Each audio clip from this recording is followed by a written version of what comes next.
ರಾಜ್ಯಕ್ಕೆ ಅನ್ಯಾಯ ಆಗ್ತಾ ಇದೆ ಅನ್ನುವ ವಿಚಾರವನ್ನು ಮುಂದಿಟ್ಟುಕೊಂಡು ಕಾಂಗ್ರೆಸ್ನ ಎಲ್ಲ ನಾಯಕರು ದೆಹಲಿಗೆ ಬಂದು ಜಂತರ್ ಮಂತರ್ನಲ್ಲಿ ಪ್ರತಿಭಟನೆ ರಾಜ್ಯಕ್ಕೆ ಆಗ್ತಾ ಇರುವಂಥ ಅನ್ಯಾಯವನ್ನು ಇಡೀ ರಾಷ್ಟ್ರಕ್ಕೆ ತಿಳಿ ಹೇಳಿಸುವಂಥ ಪ್ರಯತ್ನಕ್ಕೆ ಮುಂದಾಗ್ತಾ ಇದೆ. ಇದೇ ವಿಚಾರಕ್ಕೆ ಮಾತನಾಡೋದಕ್ಕೆ ಈಗ ನಮ್ಮೊಂದಿಗೆ ಬಿಜೆಪಿ ರಾಜ್ಯಸಭಾ ಮೆಂಬರ್ ಆಗಿರುವಂತಹ ಲೆಹಾರ್ ಸಿಂಗ್ ಅವರು ಇದ್ದಾರೆ. ಲೆಹಾರ್ ಸಿಂಗ್ ಅವರನ್ನು ಮಾತನಾಡಿಸುವಂಥ ಪ್ರಯತ್ನವನ್ನು ಮಾಡ್ತೀನಿ. ಲೆಹಾರ್ ಸಿಂಗ್ ಅವರೀಗ ಕೇಂದ್ರದಿಂದ ರಾಜ್ಯ ಸರ್ಕಾರಕ್ಕೆ ಅನ್ಯಾಯ ಆಗ್ತಾ ಇದೆ ಅನ್ನುವ ಕೂಗನ್ನು ರಾಜ್ಯ ಸರ್ಕಾರ ಮಾಡ್ತಾ ಇದೆ. ಯಾವ ಕೇಂದ್ರ ಸರ್ಕಾರನೂ ಯಾವ ರಾಜ್ಯಕ್ಕೂ ಏನು ಹೆಚ್ಚು ಕಡಿಮೆ ಮಾಡೋಂಗಿಲ್ಲ. ಫೈನಾನ್ಸ್ ಕಮಿಷನ್ ಪ್ರಕಾರ ಏನು ದುಡ್ಡು ಹಂಚಿಕೆ ಆಗಬೇಕು ಅದು ಹಂಚೆ ಮಾಡಲೇಬೇಕು. ಯಾಕಂದರೆ ಯಾರ್ದು ಸ್ವಂತ ದುಡ್ಡು ಇಲ್ಲ. ಇದಕ್ಕೆ ಡಿಸ್ಲೈಕ್ ಕೊಡಬೇಕು. ಆಮೇಲೆ ಏನಾಗಿದೆ ಅಂದರೆ ಅವ್ರದ್ದು ಏನಂದರೆ ಈ ಗ್ಯಾರಂಟಿ ಅವರು ಮಾಡದೆ ಏನೇನು ಗ್ಯಾರಂಟಿ ಅನೌನ್ಸ್ ಮಾಡಿಬಿಟ್ಟಿದ್ದಾರೆ. ಈ ಗ್ಯಾರಂಟಿಗೆ ದುಡ್ಡು ಏನು ಎಲ್ಲಿಂದ ಬರಬೇಕು ಅದು ಯೋಚನೆಯೂ ಮಾಡಿಲ್ಲ. ನಮಗೆ ಆಶ್ಚರ್ಯ ಏನಂದರೆ ಸಿದ್ದರಾಮಯ್ಯ ಅವರು ಮುಖ್ಯಮಂತ್ರಿ ಆಗಿರೋರು ಮುಂಚೆ ಎಷ್ಟು ಸಲ ಮುಖ್ಯಮಂತ್ರಿ ಮುಂಚೆನೂ ಆಗಿದ್ದಾರೆ, ಡಿಪ್ಟಿ ಸಿ ಎಮ್ ಆಗಿದ್ದಾರೆ, ಆಮೇಲೆ ಸತತವಾಗಿ ಭಾಳ ಟೈಮ್ ಫೈನಾನ್ಸ್ ಮಿನಿಸ್ಟರ್ ಆಗಿದ್ದಾರೆ. ಅವ್ರಿಗೆಲ್ಲ ಗೊತ್ತಿರಬೇಕು ಅದು ವಿಷಯಗಳು. ಇದು ಕೇಂದ್ರ ಸರ್ಕಾರದಿಂದ ಹೇಗೆ ದುಡ್ಡು ಬರ್ತದೆ ಅದೆಲ್ಲ ವಿಷಯ ಗೊತ್ತಿರಬೇಕು. ಅವರು ದಾಖಲೆ ಕೊಟ್ಟು ಕಳಿಸಿದ್ರೆ ಹಂಗೆ ಆಟೋಮೆಟಿಕ್ ದುಡ್ಡು ಬರ್ತಾ ಇರ್ತದೆ. ಈ ಗ್ಯಾರಂಟಿಗೆ ದುಡ್ಡು ಖರ್ಚು ಮಾಡಿ ಅಭಿವೃದ್ಧಿಗೆ ದುಡ್ಡು ಇಲ್ಲದೆ ಆಗಿದ್ದಾರೆ. ಯಾವ ಮಟ್ಟಕ್ಕೆ ಆಗಿದ್ದಾರೆ ಅಂದರೆ ಅವರೇ ಸೀನಿಯರ್ ಒಂದು ಮೆಂಬರ್ BR ಪಾಟೀಲ್ ಅವರು ರಾಜೀನಾಮೆ ಕೊಟ್ಬಿಡ್ತೀನಿ ಆ ಮಟ್ಟಕ್ಕೆ ಅವ್ರು ಹೋಗಿದ್ದಾರೆ. ಅದೇ ರೀತಿ ಅವರು ಇಕಾನಮಿಕಲ್ ಅಡ್ವೈಸರ್ ಅವರು ಧೀಮಂತ್ ರಾಜಕಾರಣಿ BC ರಾಯರೆಡ್ಡಿ ಅವರು ಪಾರ್ಲಿಮೆಂಟ್ ಮೆಂಬರ್ ಆಗಿರೋರು ಅವರೇ ಹೇಳಿದ್ದಾರೆ ಯೋಚನೆ ಮಾಡದೆ ನಾವು ನಮಗೆ ಇಲ್ಲ 58,000 ಕೋಟಿ ಎಲ್ಲಿಂದ ತರಬೇಕು ಅಂದ್ಬಿಟ್ಟು ಫಸ್ಟ್ ಅವರು ಅವ್ರನ್ನ ಆಡಳಿತ ಸರಿಪಡಿಸಿ. ಯಾಕಂದರೆ ಅಭಿವೃದ್ಧಿಗೆ ಯಾವ ದುಡ್ಡು ರಿಲೀಸ್ ಆಗ್ತಾ ಇಲ್ಲ. ಈಗ ಇದೇ ಬಸವರಾಜ ರೆಡ್ಡಿ ಅವರು ಈಗ ಹೇಳಿದ್ದಾರೆ, CM ಆಗಿದ್ದಾಗ ಕೇಂದ್ರ ಸರ್ಕಾರದಲ್ಲಿ ಕರೆಕ್ಟಾಗಿ ಧ್ವನಿ ಎತ್ತಬೇಕಾಗಿತ್ತು. 15ನೇ ಹಣಕಾಸು ಆಯೋಗದಲ್ಲಿ ಏನು ಬಿಡುಗಡೆ ಆಗಬೇಕಾಗಿತ್ತು ಅದು ಕೂಡ ನಮಗೆ ಸಿಗ್ತಾ ಇಲ್ಲ, ಕಡಿಮೆ ಸಿಕ್ಕಿದೆ ಅನುದಾನ ಅಂತೇಳಿ. ಬಸವರಾಜ ಬೊಮ್ಮಾಯಿ ಪೀರಿಯಡಲ್ಲಿ ಸರಿಯಾಗಿ ಅವರು ರಿಕ್ವೆಸ್ಟ್ ಮಾಡಿಲ್ಲ ಅಂತ ಹೇಳಿ ಒಂದು ವಿಚಾರವನ್ನು ತಿಳಿಸಿದ್ದಾರೆ ರೆಡ್ಡಿ ಸರ್. ನಾನು ಮತ್ತು ಹೇಳ್ತೀನಿ, ಯಾರು ಕೇಂದ್ರ ಸರ್ಕಾರ ಆ ಥರ ಮೋಸ ಮಾಡೋದಕ್ಕೆ ಸಾಧ್ಯ ಬರೋಲ್ಲ. ಅವರು ಫೈನಾನ್ಷಿಯಲ್ ಕಮಿಷನ್ ಏನೇನು ದುಡ್ಡು ಅಂದರೆ ಆ ಖರ್ಚು ಬೇರೆ ಬೇರೆ ಕಡೆ ಖರ್ಚು ಮಾಡಿ ಇದಕ್ಕೆ ಅಭಿವೃದ್ಧಿ ದುಡ್ಡು ಇಲ್ಲದೆ ಮಾಡಿದ್ದಾರೆ. ಆಮೇಲೆ ಇನ್ನೊಂದು ನಾನು ಡಿಮಾಂಡ್ ಮಾಡ್ತೀನಿ, ನನ್ನೂ ಹೇಳಿದ್ದೀನಿ, ಪತ್ರಿಕಾನಲ್ಲಿ ಎಲ್ಲ ಬಂದಿದೆ. ಈ 1,40,000 ಕೋಟಿ ಬೇರೆ ಮುಂಚೆ ಇದಕ್ಕೆ ಅವರು ಇಷ್ಟು ಹಗರಣ ಆಗಿದೆ ಅಂದ್ಬಿಟ್ಟು ಈ ಸಂತೋಷ್ ಹೆಗಡೆ ರಿಪೋರ್ಟ್ ಮೇಲೆ ಇನ್ನೊಂದು ಅವರು ಕ್ಯಾಬಿನೆಟ್ ಸಬ್ ಕಮಿಟಿ ನೇಮಕ ಮಾಡಿದರು ಸನ್ಮಾನ್ಯ HK ಪಾಟೀಲ್ ನೇತೃತ್ವದಲ್ಲಿ. ಆ ಕಾಂಗ್ರೆಸ್ನ ನಾಯಕರು ಕೇಂದ್ರ ಸರ್ಕಾರದ ವಿರುದ್ಧ ರಣಕಹಳೆಯನ್ನ ಮೊಳಗಿಸ್ತಾ ಇದ್ದಾರೆ. ದೆಹಲಿಯ ಜಂತರ್ ಮಂತರ್ನಲ್ಲಿ ನಾಳೆ ದೊಡ್ಡ ಮಟ್ಟದ ಪ್ರತಿಭಟನೆಗೂ ಕೂಡ ಈಗಾಗಲೇ ವೇದಿಕೆ ಸಿದ್ಧಗೊಂಡಿದೆ. ಕೇಂದ್ರ ಸರ್ಕಾರದ ವಿರುದ್ಧ ಕಾಂಗ್ರೆಸ್ ಪಡೆ ದೆಹಲಿ ಚಲೋ ಹಮ್ಮಿಕೊಂಡಿದೆ. ದೆಹಲಿಯಿಂದ ರಿಪಬ್ಲಿಕ್ ಕನ್ನಡ ಅತಿ ದೊಡ್ಡ ಕವರೇಜ್ ಅನ್ನು ನೀಡ್ತಾ ಇದೆ. ಈ ಕೇಂದ್ರ ಸರ್ಕಾರ ಮತ್ತು ರಾಜ್ಯ ಸರ್ಕಾರದ ತೆರಿಗೆ ಸಮರದ ವಿಚಾರವಾಗಿ ಕೇಂದ್ರ ಸರ್ಕಾರದ ವಿರುದ್ಧ ಕಾಂಗ್ರೆಸ್ ಅನುದಾನ ಕದನ ಜೋರಾಗಿದೆ.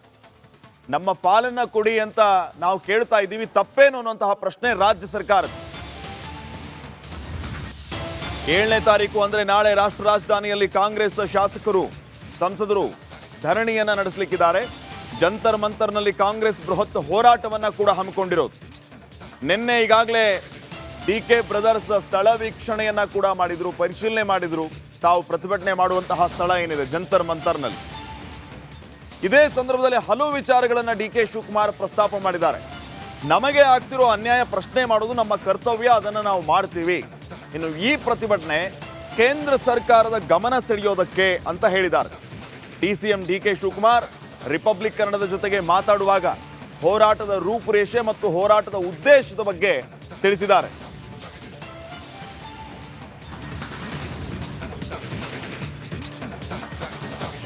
ನಮ್ಮೊಂದಿಗೆ ಈಗ DCM DK ಶಿವಕುಮಾರ್ ಇದ್ದಾರೆ. ಜಂತರ್ ಮಂತರ್ಗೆ ಆಗಮಿಸಿ ಇಲ್ಲಿ ಸ್ಥಳ ಪರಿಶೀಲನೆ ಮಾಡ್ತಾರೆ. ಅವ್ರನ್ನ ಮಾತನಾಡಿಸುವಂತ ಪ್ರಯತ್ನವನ್ನು ಮಾಡ್ತೀನಿ.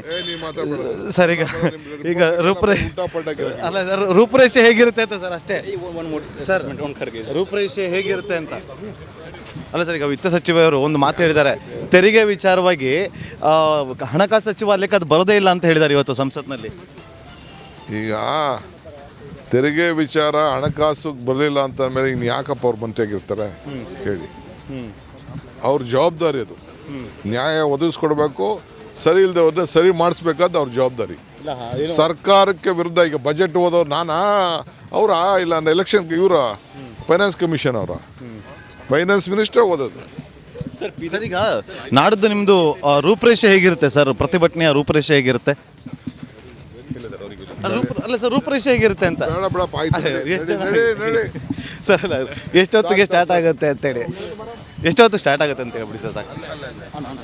ಎಷ್ಟೊತ್ತಿಗೆ ಸ್ಟಾರ್ಟ್ ಮಾಡ್ತೀವಿ ಹೇಗೆ ಅಂತೇಳಿ ರೂಪರೇಷೆ? 10:30 ಪ್ರತಿಭಟನೆ ರೂಪರೇಷೆ ಹೇಗೆ? 10:30 ಯಾರ್ಯಾರಿಗೆ ಇನ್ವೈಟ್ ಮಾಡಿದ್ರೆ ಸರ್? ಎಲ್ಲ ಶಾಸಕರಿಗೆ, ಬಿಜೆಪಿ ಅವ್ರಿಗೆ ಬರೋದಕ್ಕೆ ಕೇಳಿದ್ರೆ ಸರ್, ಎಂಪಿಗಳಿಗೆ ಎಲ್ಲರಿಗೂ. BJP MP, Janata Dal MP, BJP ಬರ್ತಾರೇನೋ ವಿಶ್ವಾಸ ಇದೆಯಾ ಸರ್? ಯಾಕಂದರೆ ಕನ್ನಡಿಗರಿಗೆ ಅನ್ಯಾಯ ಆಗ್ತಿದೆ ಅಂತೇಳಿ ಧ್ವನಿ ಎತ್ತಿದಂಥವರು DK ಸುರೇಶ್ ಅವರು.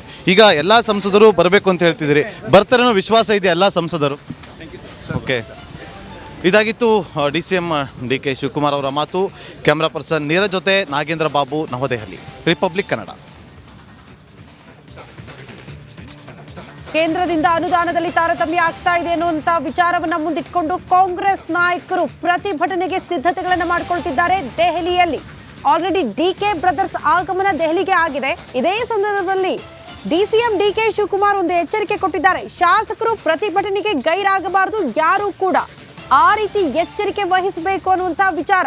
ಶಾಸಕರ ಹಾಜರಾತಿ ಖಾತ್ರಿ ಪಡಿಸಿಕೊಳ್ತಿದ್ದಾರಂತೆ DCM DK ಶಿವಕುಮಾರ್.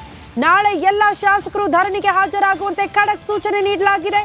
ಎಲ್ಲ ಶಾಸಕರು ಅವರ ಖರ್ಚಿನಲ್ಲಿ ಬರುವಂತೆ ಸೂಚನೆ ಕೊಟ್ಟಿದೆ ಅಂತೆ ಪಕ್ಷ.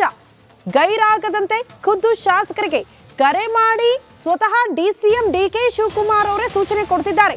ನಿನ್ನೆಯಿಂದಲೇ ದೆಹಲಿಯಲ್ಲಿ ಬೀಡು ಬಿಟ್ಟಿದ್ದಾರೆ DCM DK ಶಿವಕುಮಾರ್, ಸಂಸದ DK ಸುರೇಶ್.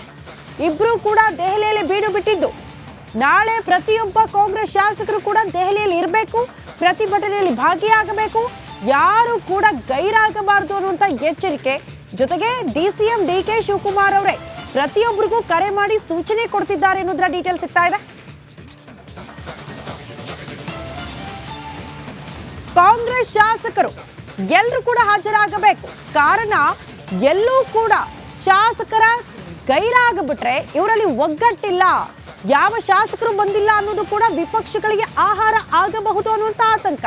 ಹಾಗಾಗಿ ನಾವು ಒಗ್ಗೂಡಿ ನಮ್ಮ ರಾಜ್ಯಕ್ಕೆ ಅನುದಾನದಲ್ಲಿ ತಾರತಮ್ಯ ಆಗ್ತಾ ಇದೆ, ಅನ್ಯಾಯ ಹಾಕ್ತೀವಿ. ಹಾಗೇನೆ ವಿಜಯ್, ನಿಮಗೂ ಕೂಡ ಧನ್ಯವಾದ. ಇಲ್ಲಿ ಮತ್ತೊಂದು ವಿಚಾರವನ್ನು ನಾವು ಗಮನಿಸಬೇಕು. ಕೇವಲ ಪತ್ರ ಅಸ್ತ್ರ ಮಾತ್ರ ಅಲ್ಲ, ಟ್ವೀಟ್ ಮೂಲಕವೂ ಕೂಡ ಇದೊಂದು ಪಕ್ಷಾತೀತ ಹೋರಾಟ, ಎಲ್ಲರೂ ಕೂಡ ಇದರಲ್ಲಿ ಭಾಗಿಯಾಗಬೇಕು ಅನ್ನುವಂತಹ ಮನವಿಯನ್ನ CM ಸಿದ್ದರಾಮಯ್ಯ ಮಾಡಿಕೊಂಡಿದ್ದಾರೆ. ಪಕ್ಷಾತೀತವಾಗಿ ಎಲ್ಲರೂ ಈ ಧರಣಿ ಸತ್ಯಾಗ್ರಹದಲ್ಲಿ ಭಾಗವಹಿಸಿ ಟ್ವೀಟ್ ಮಾಡಿ CM ಸಿದ್ದರಾಮಯ್ಯ ಬಿಜೆಪಿ ನಾಯಕರಿಗೆ ಮನವಿಯನ್ನ ಮಾಡಿಕೊಂಡಿದ್ದಾರೆ. ಕೇಂದ್ರ ಸರ್ಕಾರದ ಆರ್ಥಿಕ ದೌರ್ಜನ್ಯ ನೋಡಿ, ಪದಬಳಕೆ ಯಾವ ರೀತಿ ಇದೆ, ಆರ್ಥಿಕ ದೌರ್ಜನ್ಯ ಅಂತ ಬಳಸಿ ಮತ್ತೆ ಟಕ್ಕರ್ ಕೊಡುವಂತಹ ಕೆಲಸ ಕೇಂದ್ರ ಸರ್ಕಾರದ ಬಿಜೆಪಿಯ ವಿರುದ್ಧ CM ಸಿದ್ದರಾಮಯ್ಯ ಅವರಿಂದ ಆಗಿದೆ.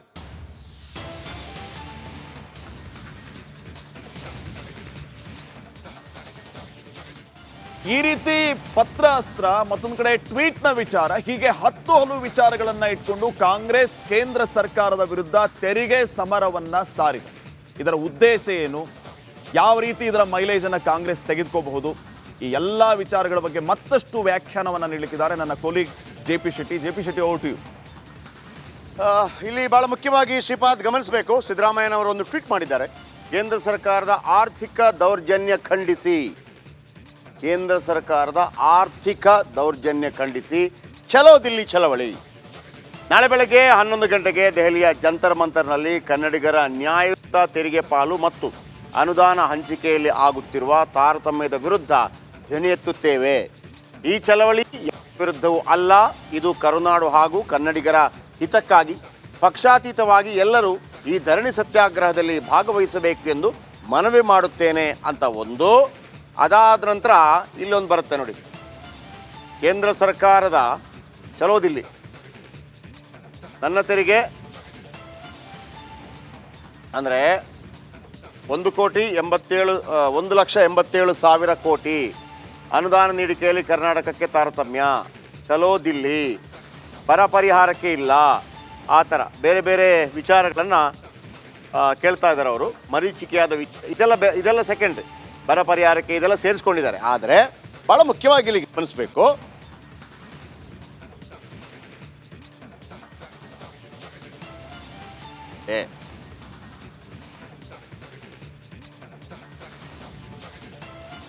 ಫೈನ್ ಜಯಪ್ರಕಾಶ್, ಒಂದೇ ನಿಮಿಷ ಮತ್ತೆ ನಿಮ್ಮನ್ನು ನಾನು ಸಂಪರ್ಕ ಮಾಡ್ತೀನಿ. ಈಗಾಗಲೇ ಟ್ವೀಟ್ ಮೂಲಕ, ಪತ್ರದ ಮೂಲಕ ಕೇಂದ್ರ ಸರ್ಕಾರದ ವಿರುದ್ಧ ಹರಿಹಾಯ್ತಾ ಇರುವಂತಹ ರಾಜ್ಯ ಕಾಂಗ್ರೆಸ್ ಆರ್ಥಿಕ ದೌರ್ಜನ್ಯ ಅನ್ನುವಂತಹ ವಿಚಾರವನ್ನ ಪ್ರಸ್ತಾಪ ಮಾಡಿ, ಮತ್ತೊಂದು ಕಡೆ ಮಲತಾಯಿ ಧೋರಣೆಯನ್ನ ಅನುಸರಿಸ್ತಾ ಇದೆ ಅನ್ನುವಂತಹ ವಿಚಾರವನ್ನ ಪ್ರಸ್ತಾಪ ಮಾಡಿ, ನಮಗೆ ಆರ್ಥಿಕವಾಗಿ ಸಹಕಾರ ಕೊಡುವ ವಿಚಾರ ಒಂದು, ಮತ್ತೊಂದು ಕಡೆ ಹಲವು ಯೋಜನೆಗಳಿಗೆ ಅನುಮತಿ ನೀಡದೆ ನಿರಾಕರಣೆ ಮಾಡ್ತಾ